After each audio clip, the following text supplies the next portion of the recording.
My work crush leaned over my desk to show me something. I froze. She grinned, distracted.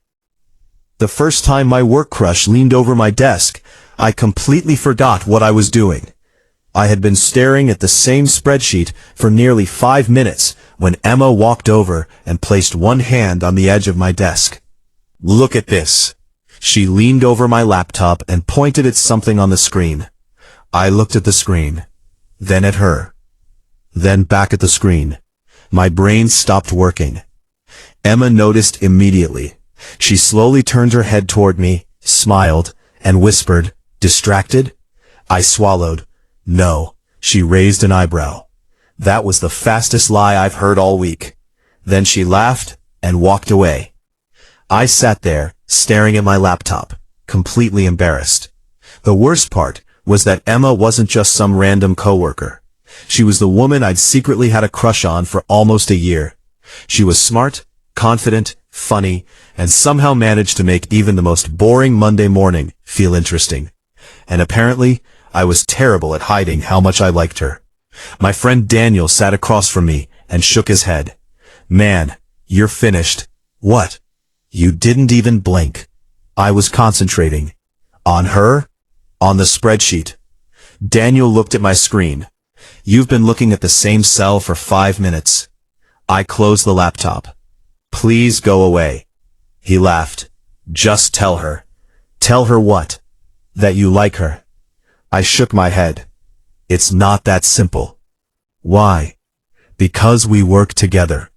Daniel shrugged. So if she doesn't feel the same way, things could get awkward." He nodded. "Fair." Then he smiled. "But from what I just saw, I don't think rejection is your biggest problem." "What is?" "She knows." I looked toward Emma's desk. She was talking to another coworker, smiling. Then, almost as if she could feel me looking, she turned. Our eyes met. She smiled. I quickly looked away. Daniel laughed. "Exactly." That afternoon, our manager announced that Emma and I would be working together on a major presentation for an important client. When the meeting ended, Emma walked over to me. "Well, looks like you're stuck with me.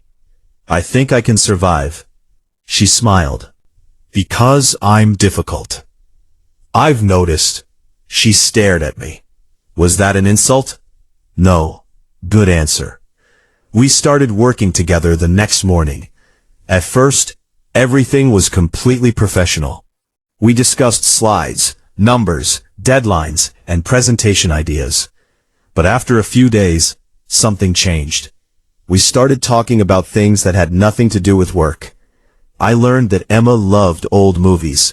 She learned that I played guitar. She teased me about my terrible coffee addiction. I teased her about always stealing pens from other people's desks. One evening, we stayed late to finish the presentation. The office was almost empty. Rain tapped against the windows while we sat across from each other. Emma looked at the clock. "It's almost 9. "I know. You should go home." "So should you." She smiled. "I'm not leaving until you leave." I laughed. "Why?" "Because someone has to make sure you don't accidentally work all night." I looked at her. "You worry about me?" "Maybe." There was something different in her voice. For a moment, neither of us said anything. Then she stood up and walked over to my desk. She leaned against it. "You know," she said, "you're very quiet around me." "I talk." "Not really. I talk plenty. Not when we're alone." I looked down. Maybe she was right. "I'm just tired." "That's not it."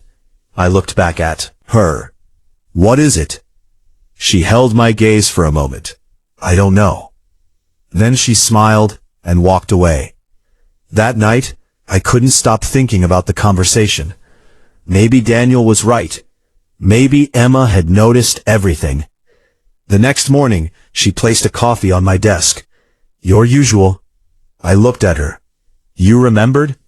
Of course I remembered. "Thanks." She smiled. "Don't get emotional." I wasn't. You were. She walked away laughing.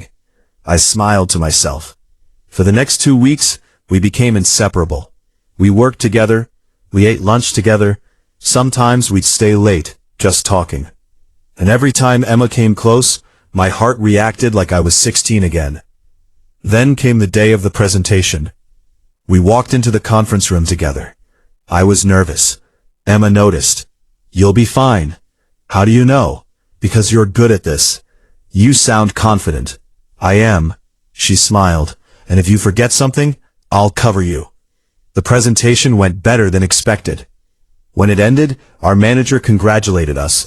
Emma looked at me and quietly said, "We make a good team." "We do." After everyone left, Emma stayed behind. I packed my laptop. She stood near the window. "Are you busy tonight?" I looked at her. "No." "Good." She hesitated. "Would you like to have dinner with me?" I stared at her. "Dinner?" "Yes." "Like dinner?" She laughed.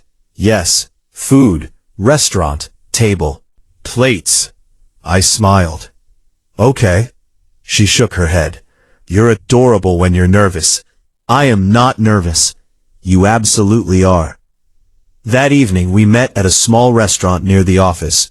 For the first 10 minutes, we talked about work. Then Emma put her fork down. "Can we not talk about work, please?" She smiled. "Good." We talked for almost 2 hours, about our families, our dreams, the places we wanted to visit, the mistakes we'd made, the things we were afraid of. It was different from talking at work. There were no phones ringing, no coworkers interrupting, no deadlines, just us. When dinner ended, we walked outside. The rain had stopped, and the streets were quiet. Emma looked at me. "You know what I thought when I first met you?" "What?" "I thought you were intimidating." I laughed. "Me?" "Yes. Why?" "You always looked serious." I was probably trying to look professional. She smiled. "Well, it didn't work."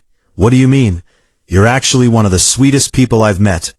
I didn't know what to say, so I said the only thing I could think of. "I like you." Emma stopped walking. I stopped too. For a second she just looked at me. My heart started pounding. "I've liked you for a long time." She smiled. "How long?" "Almost a year." Her eyes widened. "A year?" I nodded. "Why didn't you tell me?" "Because I was afraid." "Of what?" "Losing our friendship." She stepped a little closer. "You wouldn't have lost me." "What does that mean?" She smiled. "It means I like you too." I stared at her. "You do?" "Yes." I laughed nervously. "You're serious?" "Very." I shook my head. "I can't believe this." She laughed. "Why?" "Because I've spent months trying to figure out whether you were just being friendly."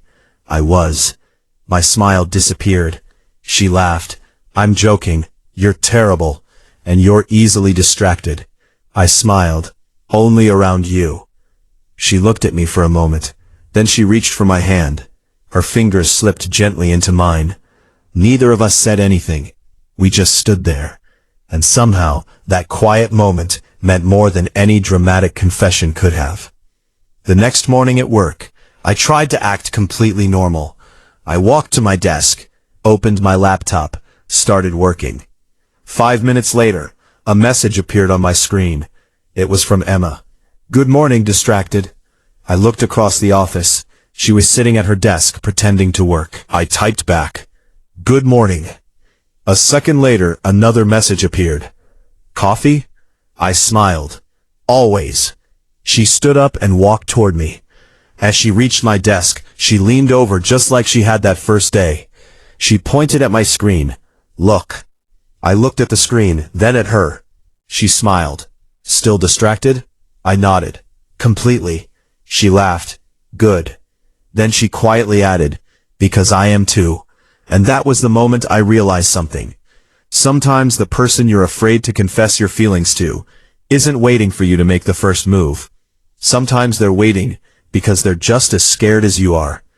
And sometimes one little smile, one brave sentence, and one honest moment are enough to change everything. For months, I had thought Emma was my biggest distraction at work. But she wasn't. She was the reason I looked forward to going there. And from that day on, every time she leaned over my desk and asked, Distracted? I had the same answer.